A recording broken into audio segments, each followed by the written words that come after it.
Assalamualaikum warahmatullahi wabarakatuh. Baik, kita lanjutkan tutorial kita terkait dengan penggunaan Google BigQuery untuk pengolahan data. Saya di sini sudah memiliki sebuah database ya. Nanti mungkin di kesempatan video lainnya kita akan buat bagaimana menambahkan database di Google BigQuery. Nah, pada kesempatan kali ini saya coba melakukan pengolahan data dari database yang sudah ada, yaitu database terkait dengan transaksi yang ada di bank ya, yang masuk ke tabel ini, tabel BSI. Oke, em, selanjutnya saya akan menunjukkan tutorial bagaimana menjumlahkan dan juga menghitung. Jadi kalau kita di Google Spreadsheet misalnya ya, sum dan count begitu ya. Nah, bagaimana kita menghitung dan menjumlahkan suatu apa namanya suatu variabel yang ada di Google BigQuery yang datanya tersimpan di Google Query. Oke, saya gunakan tanda strip 2. Ini artinya komen, artinya dia tidak akan tereksekusi, akan di skip begitu ya. Saya akan membuat ini baru, perintah baru. Pertama kita akan pertama akan count terlebih dahulu gitu ya. Ini bagaimana menghitung sebuah data yang ada. Contohnya, ini anggapnya yang where-nya saya hapuskan terlebih dahulu. Misalnya kita ingin menghitung, misalnya kita ingin menghitung em, ada berapa banyak data yang ada. Kita gunakan count seperti ini dan berikan tanda bintang. Ini berarti dia menghitung semua data, semua baris data yang ada. Kita bisa langsung klik run dan didapatkan nilainya adalah 20.302 ya, sama seperti yang ada di sini 20.302. Jadi terakhir ada data sampai dengan 20.302. Nah, di sini nama tabelnya ya, nama kolomnya itu jadi F0 underscore karena kita tidak mendefinisikan nama tabelnya apa. Kita bisa mendefinisikannya dengan menggunakan tambahan S. Misalnya S jumlah data. Nah, kita bisa buat seperti ini, maka jumlah data akan menjadi nama kolom dari hasil perhitungan tersebut. Seperti ini ya, 20.302.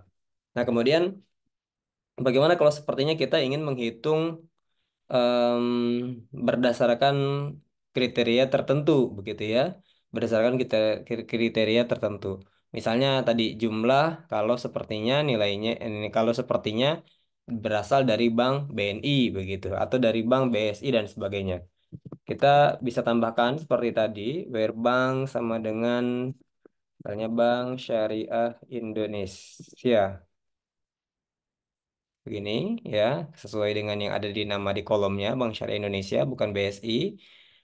Oke, ketika kita running, maka yang BSI saja itu jumlah datanya 15.464. Dan kita bisa menambahkan variabel kriteria-kriteria yang lain ya. Where Bank BSI and misalnya waktu ya, waktunya di sini bentuknya adalah timestamp. Oh, ini bentuknya adalah timestamp. Nah, timestampnya bisa kita apa? Bisa kita buat juga dalam bentuk time. Misalnya di sini waktunya kurang dari anggaplah em,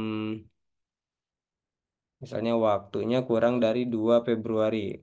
Per waktu kurang dari atau sama dengan, nah formatnya 2023 0202 misalnya seperti ini ya. Ini sebenarnya terusannya 00000 ya, tapi eh apa namanya? Tapi ya ditulis ditulis tanpa 000 pun dia sudah terdefinisi sebagai 000 begitu kalau timestamp.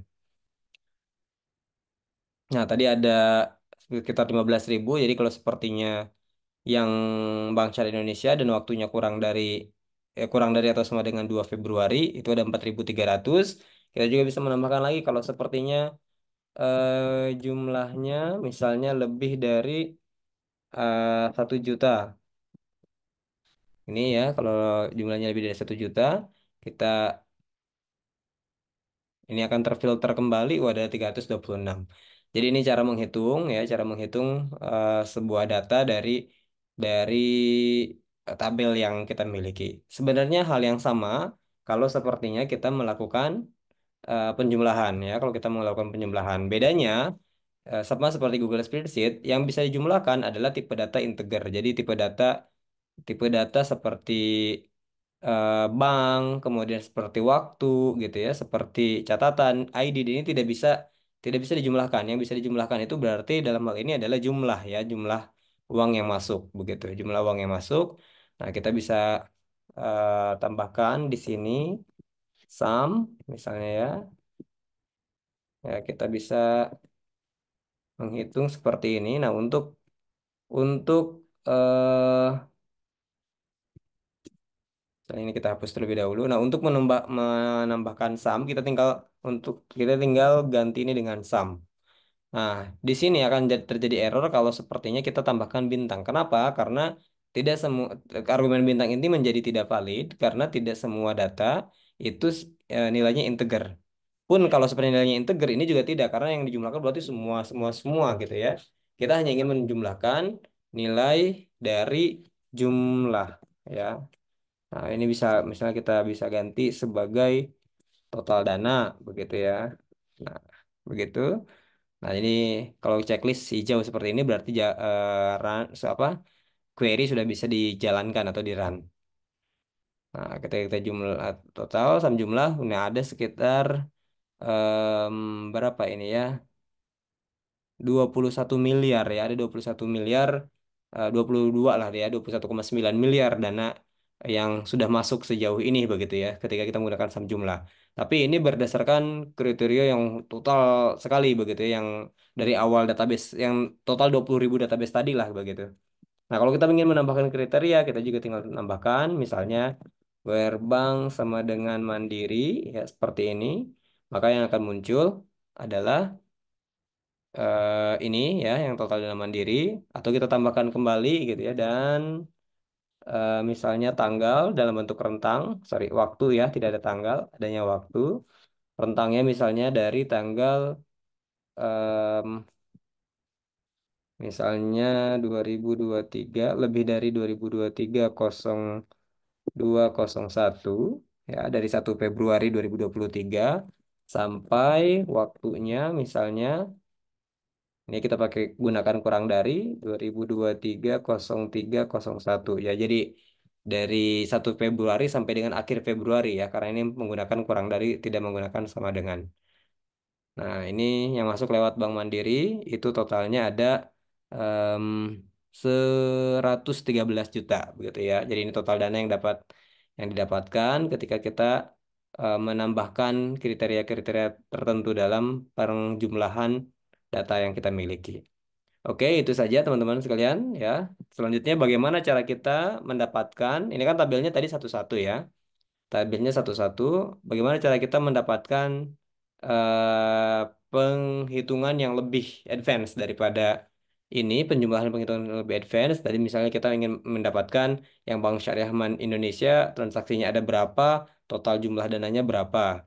Yang berasal dari Bank Mandiri, total dananya berapa, tapi dalam satu tabel gitu ya, dalam satu tabel hasilnya itu. Kalau ini kan tabelnya satu-satu, kita akan repot mengganti Mandiri, kemudian ini diganti lagi jadi misalnya BNI begitu ya. Kemudian kita running lagi.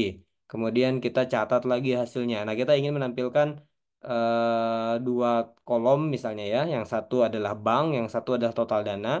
Bagaimana cara kita menampilkannya? Kita akan em, kembali di video selanjutnya. Terima kasih. Assalamualaikum warahmatullahi wabarakatuh.